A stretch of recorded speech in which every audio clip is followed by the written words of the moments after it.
Trabalhei doente por anos achando que o maior risco era meu corpo falhar antes do fim do mês. Achei que o perigo tinha o rosto das contas atrasadas, do aluguel vencido, do remédio que eu não comprava. Eu estava enganado. O pior perigo não vinha da pobreza nem da doença. Vinha de alguém que percebeu o quanto eu estava fraco e decidiu usar isso. Tenho 50 anos e acordo todos os dias com a sensação de que meu corpo chegou antes de mim ao limite. Os ossos estalam quando me sento na beira da cama. O peito aperta como se o ar tivesse ficado mais pesado durante a noite. E a tosse, sempre ela, parece marcar presença antes mesmo de eu abrir os olhos. Fico alguns segundos parado, encarando a parede descascada do quarto, reunindo forças para levantar. Não é preguiça. Nunca foi. É cálculo. Cada movimento custa alguma coisa agora, e eu aprendi a gastar energia como quem conta moedas no fundo do bolso.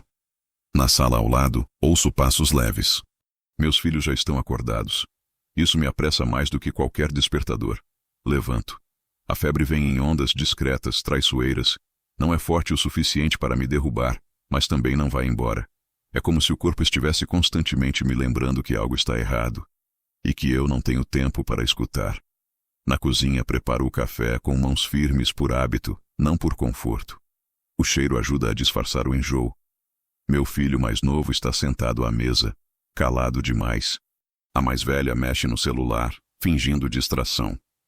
Eles aprenderam cedo a não perguntar: "Você está bem?" Aprenderam porque sempre ouviram a mesma resposta: "Estou." Digo, mesmo sem ser perguntado. Engulo os comprimidos sem água. Um para a dor, outro para a pressão, outro para continuar funcionando. Meu corpo virou uma máquina improvisada, mantida à base de remendos. Saio de casa antes das 7. O frio da manhã entra pelos pulmões como um aviso.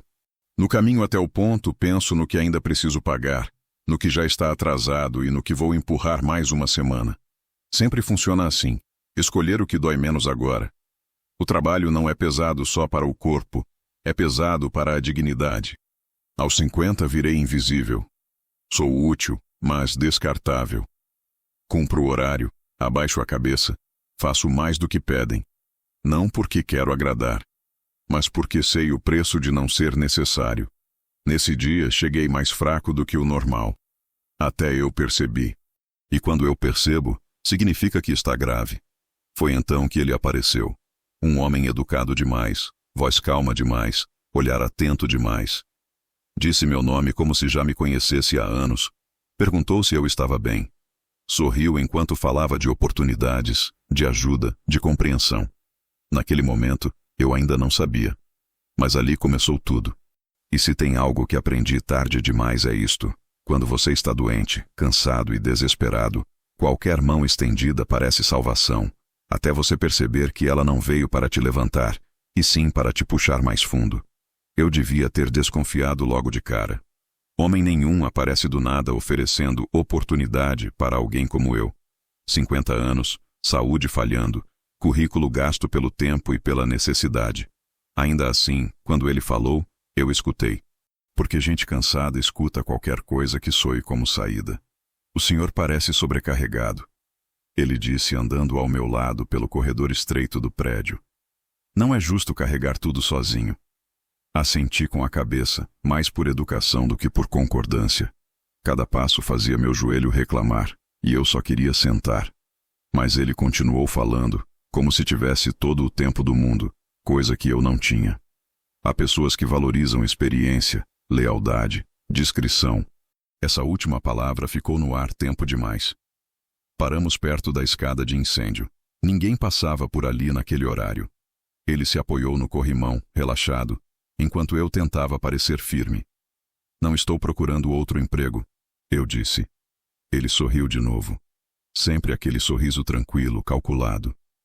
Eu sei. Não é disso que estou falando. Meu estômago apertou, não de fome, de alerta. Então do que se trata? Ele inclinou levemente a cabeça, como quem mede até onde pode ir. Ajuda mútua. O senhor resolve pequenos problemas para mim. E eu resolvo problemas maiores para o senhor. Pensei nos remédios vencendo. Pensei na geladeira vazia no fim do mês. Pensei nos meus filhos fingindo não perceber quando eu pulava refeições. Que tipo de problemas? Perguntei. Ele não respondeu de imediato. Apenas colocou um cartão no bolso da minha camisa, com cuidado excessivo, como se aquele gesto fosse íntimo. Pense, disse. Quando quiser conversar, me ligue. E foi embora, sem pressa. Passei o resto do dia com a cabeça pesada, mais do que a febre explicava. Não contei a ninguém.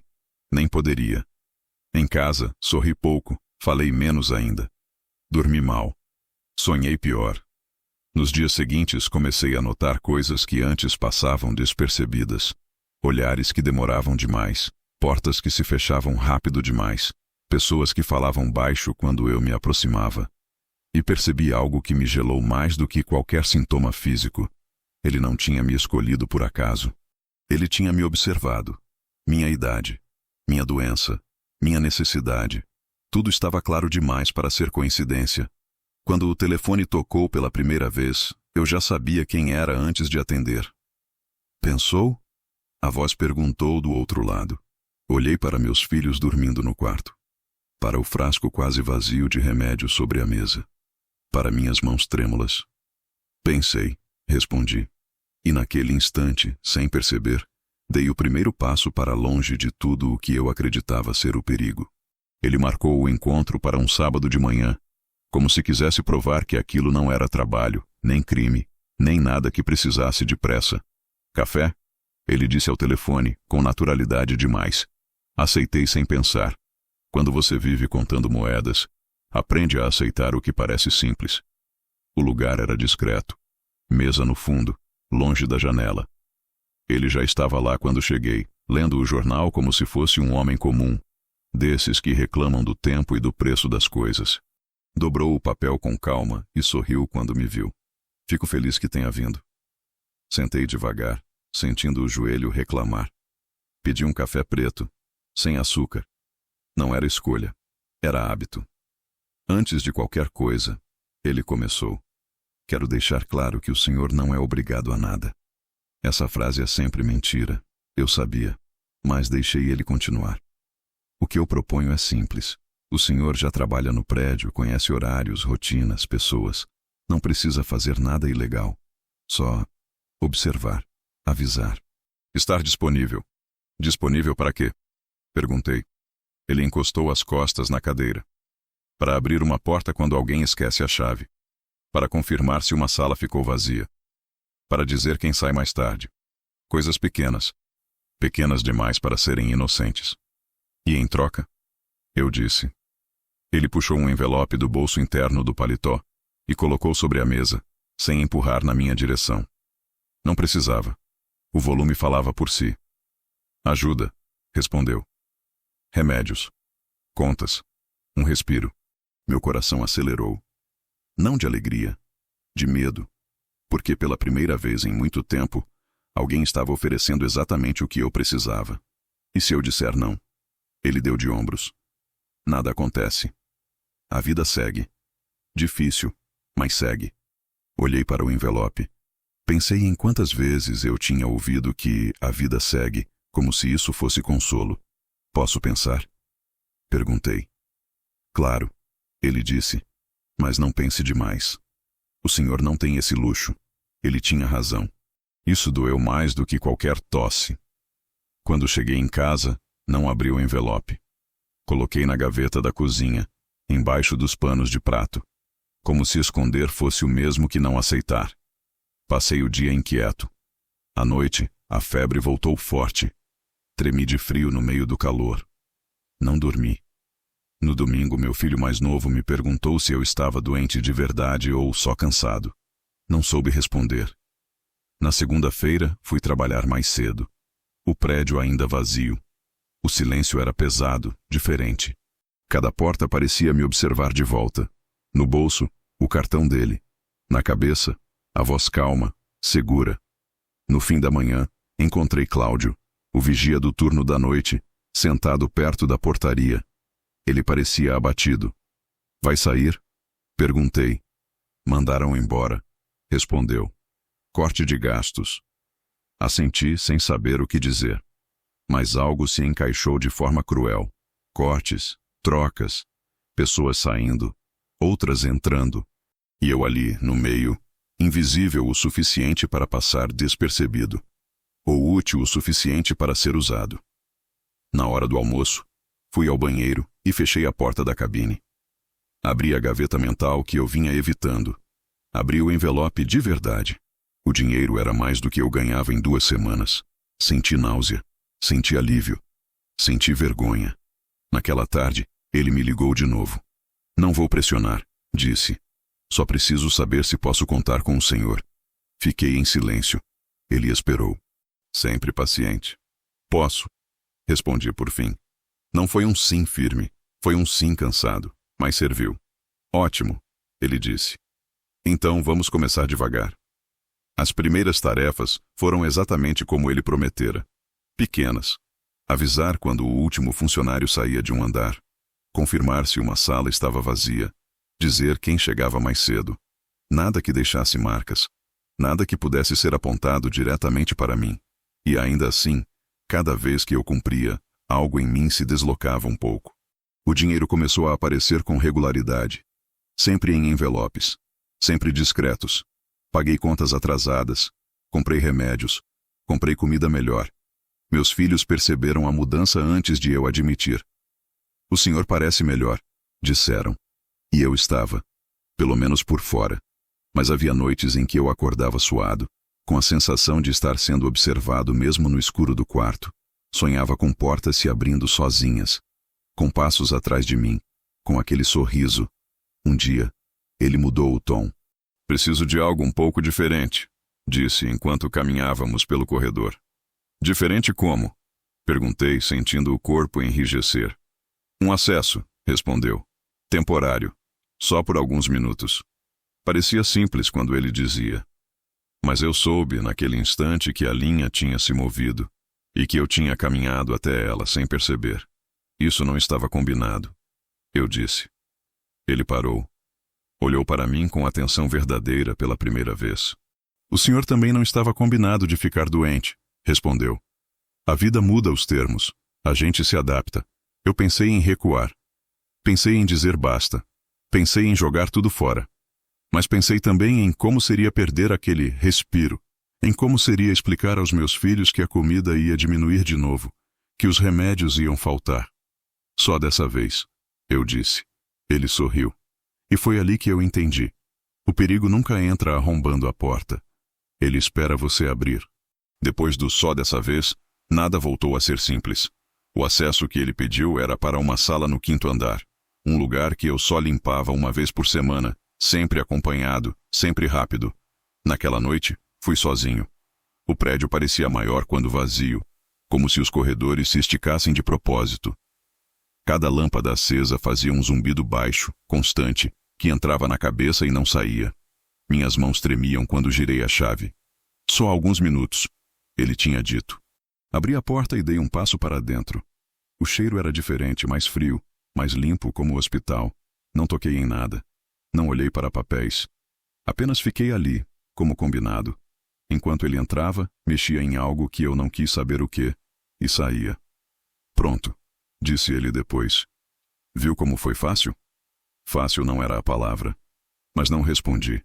Na semana seguinte veio outro pedido, depois outro, sempre um pouco além do anterior. Sempre acompanhado de explicações calmas, racionais, quase didáticas. Ele nunca levantava a voz. Nunca ameaçava. Não precisava.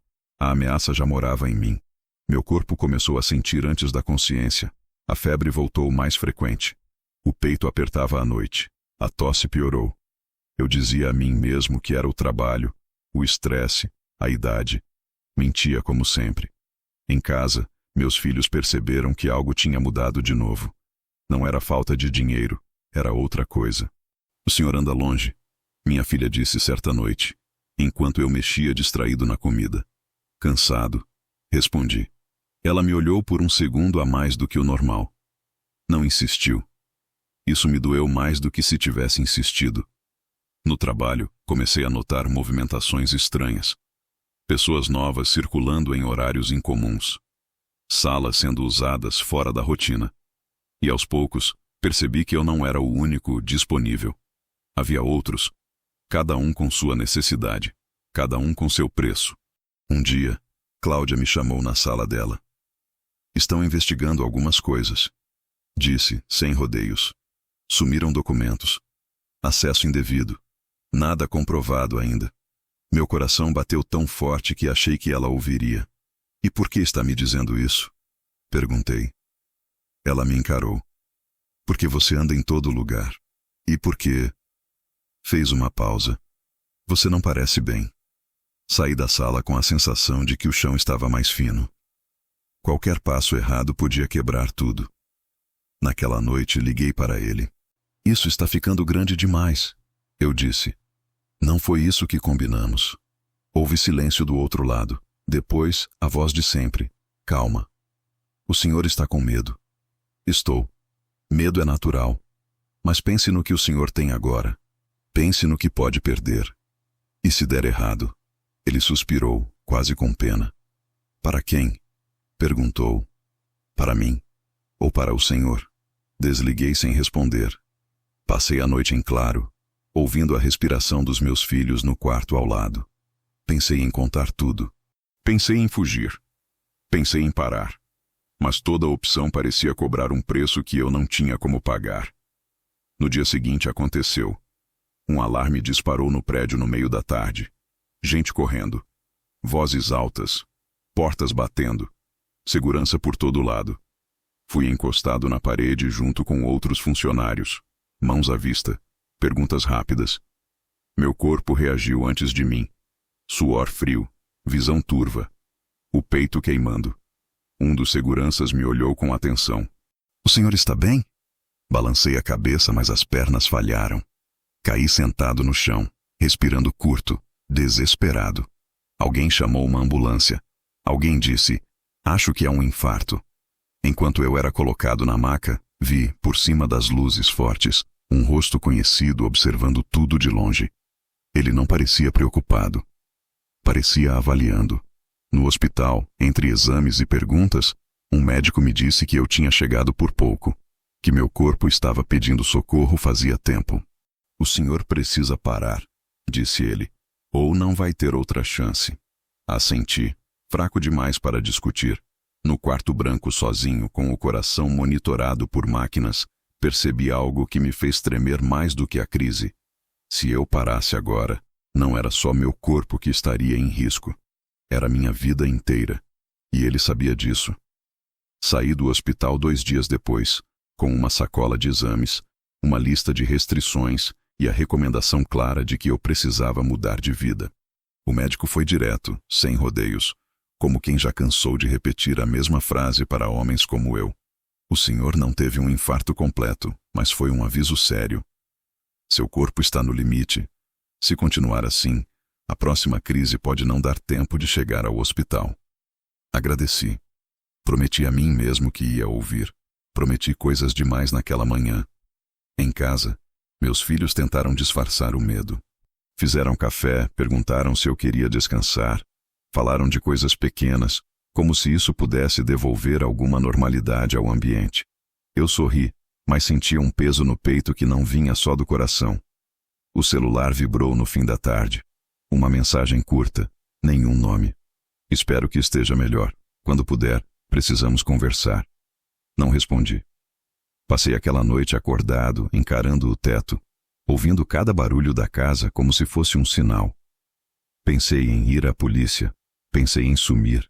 Pensei em fingir que nada tinha acontecido e seguir até onde desse. Nenhuma opção parecia real. Todas exigiam um tipo de coragem que eu não tinha certeza se ainda possuía. No dia seguinte, voltei ao trabalho contra a recomendação médica. Não porque queria, mas porque faltar agora seria levantar perguntas. E perguntas, eu tinha aprendido, eram perigosas. No prédio, tudo parecia igual e diferente ao mesmo tempo. Os corredores, as portas, o cheiro de produto de limpeza, tudo familiar. Mas eu já não me sentia parte daquele lugar. Era como se eu estivesse andando dentro de algo que ia desmoronar.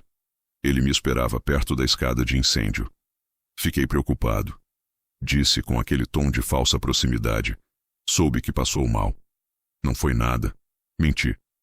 Foi sim, respondeu. O corpo avisa quando a gente passa dos limites. Havia algo diferente no jeito dele, mais direto, menos cuidadoso. Não posso continuar, eu disse, antes que ele conduzisse a conversa. Preciso parar. Ele me olhou em silêncio por alguns segundos. Pela primeira vez, o sorriso não apareceu. O senhor está emocionalmente abalado, disse por fim. É compreensível, mas decisões assim não se tomam no calor do momento. Não é momento, é limite. Ele se aproximou um pouco mais. O senhor acha mesmo que pode simplesmente sair? Meu coração acelerou. Eu não assinei nada. Não fiz nada diretamente. Fez o suficiente. Respondeu com calma. E sabe disso. Engoli seco. O que você quer? Perguntei. Que continue. Mais um tempo. Depois avaliamos. Não. Disse, e me surpreendi com a firmeza da própria voz. Não dá mais. Ele suspirou, como quem perde a paciência com uma criança teimosa. Então vamos ser claros. Falou. O senhor acha que, se algo vier à tona, vão acreditar em quem? No senhor, doente, endividado, desesperado? Ou em mim? O chão pareceu se afastar dos meus pés. Eu nunca quis machucar ninguém. Murmurei. E não machucou. Respondeu. Ainda. Essa palavra ficou pendurada entre nós. Naquela semana, passei a ser observado. Não de forma aberta, mas constante. Pessoas que cruzavam comigo nos corredores e demoravam o olhar. Um segurança novo na portaria. Uma sensação permanente de que eu não estava mais sozinho em lugar nenhum. Em casa, comecei a escrever. Não era diário. Era registro. Horários, nomes, pedidos, datas. Tudo o que eu lembrava. Tudo o que eu tinha fingido esquecer. Escondi os papéis dentro de um livro antigo. Desses que ninguém abre. Era pouco, mas era algo. Talvez minha única defesa. Meu corpo piorava. A tosse vinha forte à noite. A pressão subia. O medo não deixava descansar. Eu estava virando testemunha do próprio colapso. Uma tarde, encontrei Cláudia chorando no banheiro. Estão me pressionando. Ela disse quando me viu. Querem que eu assine relatórios que não batem. Disseram que, se eu não colaborar, vão me culpar. Senti um nó no estômago. Não assina, falei. Ela riu, amarga. Fácil falar. Naquele momento percebi que o círculo estava se fechando.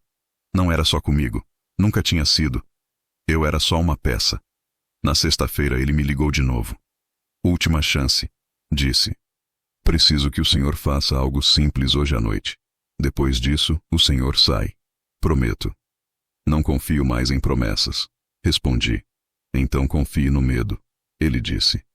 Porque ele é bem real. Desliguei. Passei horas sentado na sala no escuro, ouvindo a respiração dos meus filhos dormindo. Pensei no exemplo que eu estava deixando. Pensei em como tinha chegado ali acreditando que sobreviver justificava qualquer coisa. Peguei o livro. Peguei os papéis. Coloquei tudo numa pasta simples. Naquela noite, não fui ao prédio. Em vez disso, fui a um lugar onde eu nunca achei que pisaria.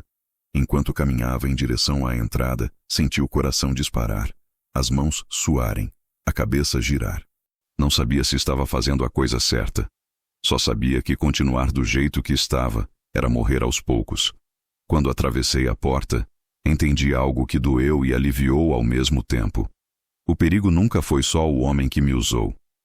Foi o silêncio que eu aceitei manter. O lugar cheirava a café velho e papel guardado. Ar-condicionado forte demais, luz branca demais. Eu fiquei parado alguns segundos na entrada, com a pasta na mão, como se alguém fosse perceber pelo meu jeito que eu não pertencia ali. Talvez percebessem. Talvez já tivessem percebido milhares de vezes. Em outros rostos, em outros homens cansados que entraram tremendo e saíram vazios. Uma atendente me olhou por cima dos óculos. Posso ajudar? A minha garganta travou. Eu tinha ensaiado mentalmente, mas nenhuma frase parecia suficiente para começar. Não era só medo do que eu ia dizer, era medo do que ia acontecer depois. Eu preciso falar com alguém, consegui dizer. Ela apontou para um corredor. Setor de registros. Sala 2. Caminhei como se meus pés não fossem meus. O coração batia no ouvido, e eu não sabia se era ansiedade ou se estava prestes a ter outra crise. Sentei numa cadeira de plástico e apertei a pasta no colo, como se aquilo pudesse me proteger. Demorou uns 20 minutos, mas pareceu uma manhã inteira. Um homem saiu da sala e chamou meu nome. Eu já tinha dito meu nome na recepção, e ouvir ele na boca de um estranho me deu a sensação de que algo irreversível tinha começado. Entrei. O homem era mais novo do que eu, mas o olhar era cansado, como se tivesse visto coisas demais. Havia um bloco de notas aberto e um copo d'água quase cheio. O senhor disse que precisa fazer um registro. Ele começou. Sobre o quê? Respirei fundo e, pela primeira vez em muito tempo, eu não menti. Eu trabalhei no prédio tal, falei. E tem gente usando acesso, usando funcionários, para fazer coisa errada lá dentro. Ele não reagiu com surpresa. Isso me assustou mais do que se tivesse. Quem? Perguntou. Eu hesitei. Dizer o nome era acender o pavio. Eu não sei o nome completo, respondi. Só sei como ele se apresenta. E como ele sorri. Mas eu tenho datas, horários, pedidos. Coloquei a pasta em cima da mesa, mas não abri. Antes, eu disse, eu preciso entender uma coisa. Se eu falar, eu consigo proteção. Ele me encarou. Vou ser honesto, respondeu. Proteção não é um botão que a gente aperta. Mas se há risco real, existem procedimentos. Depende do que o senhor tem e do que o senhor está disposto a formalizar. Formalizar. A palavra soou como corrente. Eu tenho filhos. Falei, e minha voz falhou. Eu fiz isso por eles. Eu estava doente. Eu precisava. Ele anotou algo, sem julgamento aparente. O senhor participou? O nó no estômago apertou. Sim, respondi, baixo. Eu abri portas. Eu avisei horários. Eu ajudei. A sala ficou silenciosa por um segundo. Eu esperava a mudança no olhar dele, um desprezo, uma condenação. Mas ele só respirou fundo. Então o senhor está aqui porque quer parar. Disse. Estou aqui porque, se eu continuar, alguém vai se machucar. Ou eu vou morrer. Talvez as duas coisas. Ele me pediu para contar desde o início. E eu contei. Cada frase parecia arrancar um pedaço de mim. Falei do primeiro contato, do envelope, das tarefas pequenas que foram crescendo. Falei do alarme no prédio, do hospital, da pressão e das ameaças indiretas. Falei do medo e da vergonha. Quando terminei, eu estava suando frio, como se tivesse corrido quilômetros. E o senhor tem isso por escrito? Ele perguntou, apontando para a pasta. Assenti e abri. Mostrei as datas, os horários, os detalhes. Mostrei o cartão.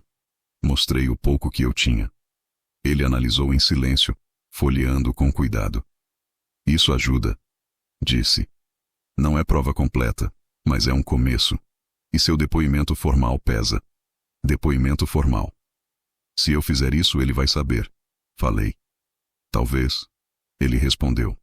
Mas também é possível que já exista investigação e que o senhor seja a peça que faltava. Senti uma esperança pequena, perigosa. A esperança sempre foi perigosa. Assinei papéis, dei detalhes que eu queria apagar. Saí de lá com uma cópia do registro e um peso enorme no peito. O homem me orientou a não voltar ao prédio por uns dias, a ficar atento, a avisar qualquer movimento estranho.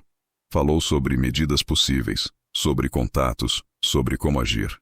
Eu assenti como quem aprende a nadar já dentro do mar. Na rua, o sol parecia comum demais para um dia tão grande. Voltei para casa com a sensação de estar sendo seguido, mesmo quando não havia ninguém atrás. A paranoia não era exagero. Era a memória do que eu já tinha vivido. Cheguei e encontrei minha filha sentada na sala, esperando. Ela levantou os olhos, e eu vi que ela sabia que algo estava errado fazia tempo. Onde você foi? Perguntou. Eu pensei em mentir, por reflexo, mas não deu. A mentira pesou na língua. Fui tentar consertar uma coisa, respondi. Uma coisa que eu fiz errado. Ela ficou em silêncio por alguns segundos. Você está com medo? Perguntou baixinho. Eu encarei o chão. Depois encarei ela. Estou, disse. Mas eu cansei de fingir que não. Naquela noite, depois que os dois dormiram, eu conferi trancas, janelas, tudo. Eu sabia que, a partir dali, a vida ia mudar. Não por magia, não por justiça automática. Ia mudar porque eu tinha falado. E quando você fala, você vira alvo. Perto da meia-noite, meu celular vibrou. Mensagem de um número desconhecido. Você achou que podia me trair e continuar respirando? O sangue gelou. A mão tremeu tanto que quase deixei o aparelho cair. Eu não respondi. Apaguei a mensagem? Não. Tirei foto. Guardei. E pela primeira vez, em vez de recuar, eu senti raiva. Porque eu tinha passado tempo demais sendo usado como ferramenta. E eu estava cansado de ser só isso. Não dormi naquela noite. Não por insônia comum, dessas que vêm com a idade ou com a dor no corpo, mas porque o medo tinha mudado de forma. Antes, ele era difuso, espalhado, um nevoeiro constante. Agora, tinha palavras, horário, número de telefone. Agora, ele tinha me escrito.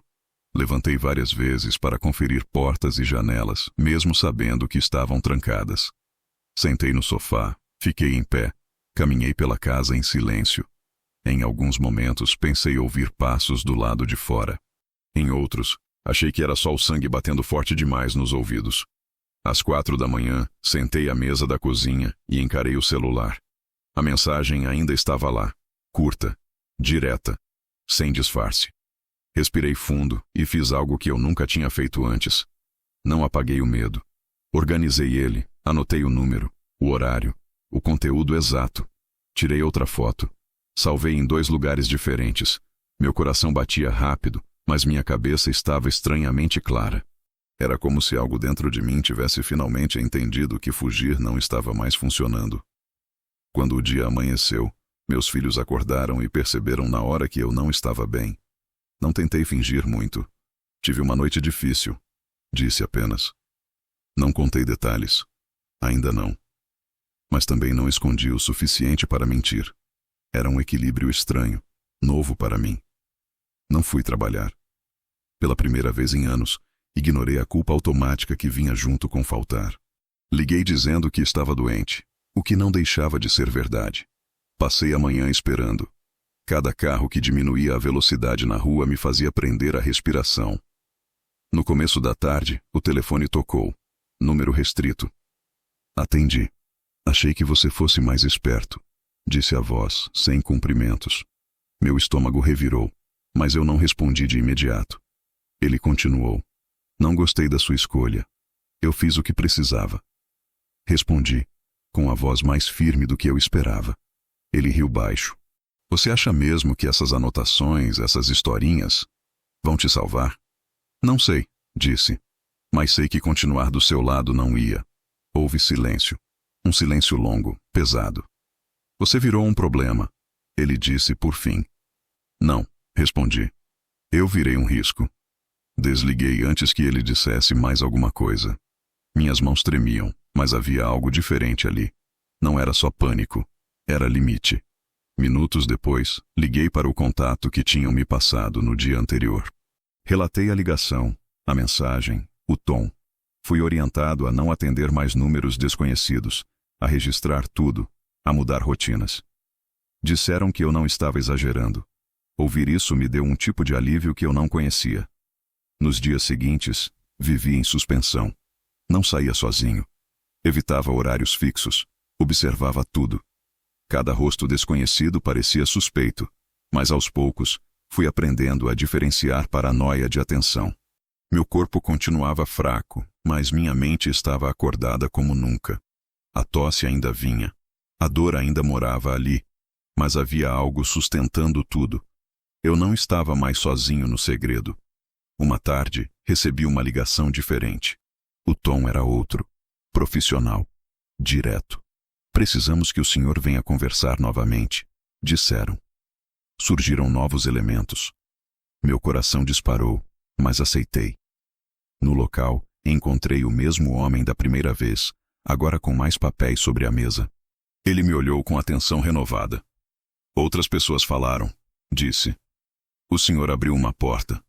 Engoli seco. Ele sabe, respondi. Está me ameaçando. Nós sabemos, disse ele. E isso muda algumas coisas. Mostrei as mensagens, falei da ligação. Tudo foi registrado. Não vou mentir, ele disse. Ainda há risco. Mas agora existe movimento, e isso costuma incomodar gente que se acha intocável. Na saída, minhas pernas tremiam. Mas não de fraqueza. Era adrenalina pura. Naquela noite algo inesperado aconteceu. Meu filho mais novo me chamou no quarto. Pai, disse, você está estranho esses dias. Sentei na cama, sentindo o peso do momento. Eu sei. É por causa de trabalho? Olhei para ele. Pensei em quantas vezes eu tinha simplificado demais as coisas. Pensei no exemplo que eu vinha dando. É por causa de uma escolha errada que eu fiz. Respondi. Mas estou tentando consertar. Ele ficou em silêncio, absorvendo. Todo mundo erra. Disse depois. O senhor sempre falou isso pra gente. Aquela frase me atingiu mais forte do que qualquer ameaça, porque pela primeira vez, eu estava tentando viver o que sempre ensinei. 2 dias depois, soube que o prédio estava sendo vistoriado. Não oficialmente, não ainda. Mas havia movimento, gente nervosa, mudanças repentinas, funcionários afastados. Ele não ligou mais. Isso não me tranquilizou. Pelo contrário, o silêncio dele era diferente do silêncio comum. Era estratégico. Na sexta-feira à noite, ouvi um barulho perto do portão. Olhei pela janela com cuidado. Um carro parado por alguns segundos.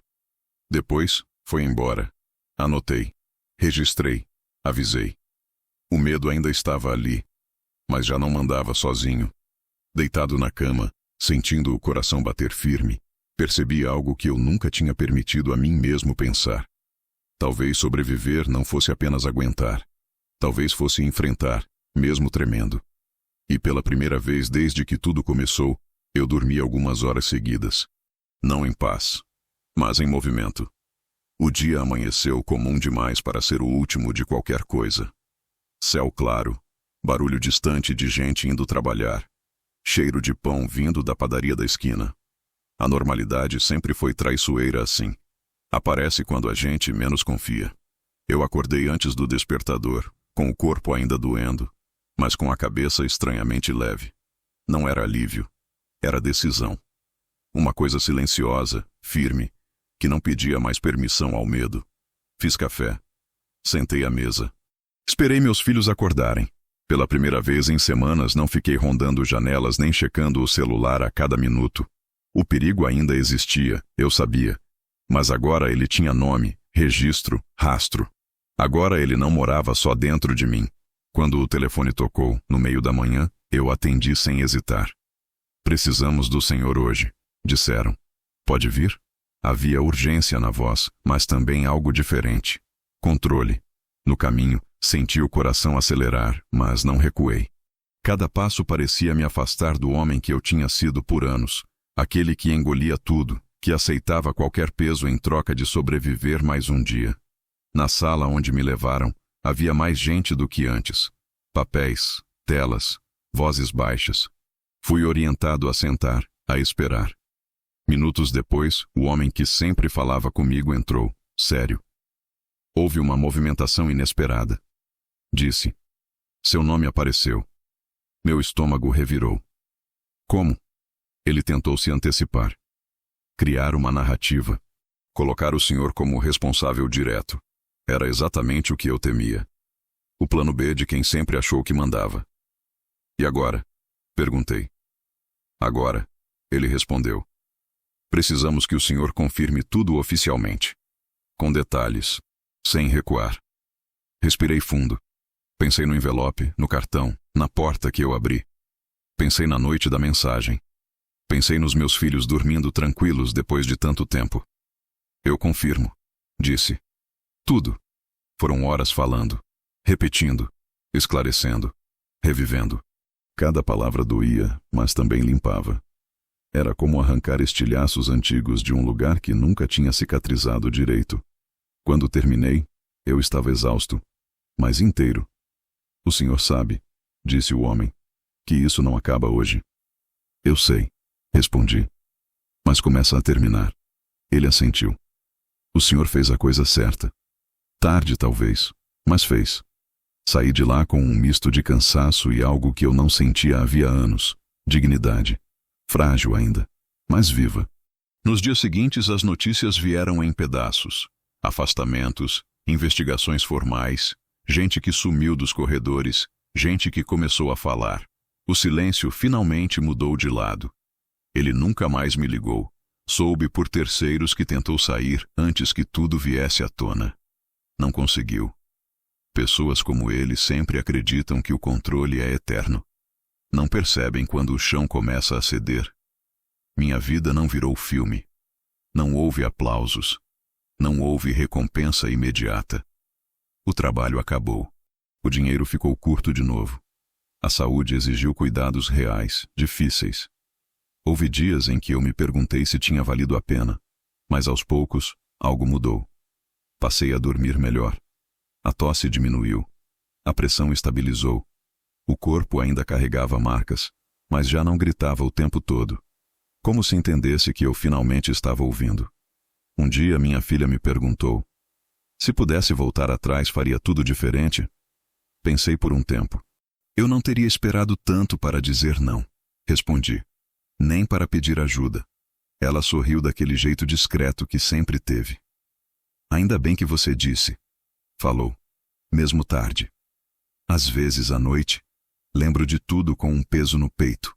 Lembro do sorriso, das portas, do medo. Essas coisas não somem, mas agora elas não mandam. Aprendi que o perigo nem sempre é barulhento. Às vezes, ele vem educado, oferecendo solução, entendendo sua dor. E aprendi, do jeito mais difícil, que aceitar tudo em nome da sobrevivência cobra um preço alto demais. Hoje, aos 50 anos, com o corpo marcado e a história cheia de falhas, eu sei de uma coisa que ninguém nunca me ensinou. Trabalhar doente para sustentar os filhos quase me matou. Mas o pior perigo não vinha das contas atrasadas. Vinha do silêncio, da vergonha, da ideia de que aguentar calado era a única opção. Não era, e nunca foi.